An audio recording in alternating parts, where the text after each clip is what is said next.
கொடுக்கப்பட்டுள்ள முனைகளாக கொண்ட நாற்கரத்தின் பரப்பை காண்க. கொடுக்கப்பட்ட முனைகளை கொண்ட நாற்கரத்தின் பரப்பளவை காண்க. முனைப்புள்ளிகளாக கொண்ட நாற்கரத்தின் பரப்பளவை காண்க. முனைப்புள்ளிகள் எழுதிடலாமா? முனை ஃபர்ஸ்ட் அதான் எழுத போறோம். சொல்லுப்பா. -9, -2, -8, -4, +2, +2 மற்றும் 1, -3. 1, -3. இந்த கணக்கு வந்தோம் என்ன சமி பண்ணோம்? ஆர்டர் ரெண்டுமே மைனஸ் மூன்றாம் கால் பகுதி, ரெண்டுமே மைனஸ் மூன்றாம் கால் பகுதி இங்க இருக்கும், ரைட்? அதுக்கப்புறம் போகணும்னா அது நான்காம் கால் பகுதிக்கு போயிருக்கணும். நான்காம் கால் பகுதிக்கு இங்க போயிருக்கணும். இது பிளஸ், இங்க நான் ஒரு வயசுல மைனஸ். அப்ப இங்க இருந்து இங்க போயிருக்கணும். இங்க பார்த்தா இங்க இருந்து இப்படி போய் இப்படி வராது, நாற்கரமே வராது. அதனால அந்த முனைப்புள்ளியா மாத்திருங்க. 2, 2 எடுத்து இந்த பக்கம் போடுங்க. 1, சோ இதுக்கு ஒரு மார்க் உங்களுக்கு.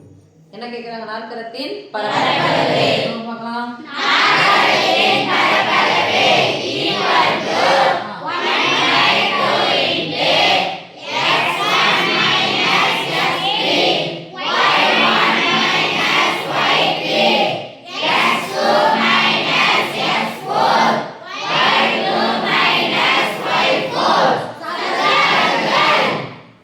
அப்ளை பண்ணிடலாம். 1/2 இன்டு முதல் புள்ளி -1 மூன்றாவது புள்ளி +1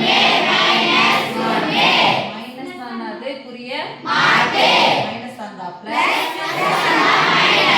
இரண்டாவது புள்ளி நான்காவது புள்ளி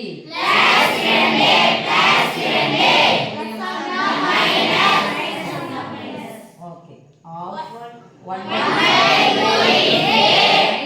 -9 சேர்த்தா -10 -8 சேர்த்தா -10 -4 -2 சேர்த்தா -6 ஒரு மைனஸ் வந்தா என்ன கழிச்சுட்டு என்னுடைய குறிய போகணும். +1 மேல அந்த கீழே பிரிக்கலாம். 1/5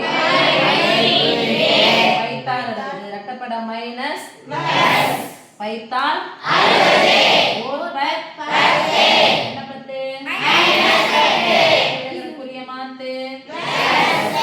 60 10 சேர்த்தா எவ்வளோ? 70 பாதி 30. பாருங்க, முனைப்புள்ளி எழுதுனா ஒரு மார்க், ஃபார்முலா எழுதுனா 2 மார்க், இது 3 மார்க், இது இல்லனா இது ரெண்டுத்தையும் சேர்த்தா எத்தனை? 4. ஆன்சருக்கு 1 மார்க்.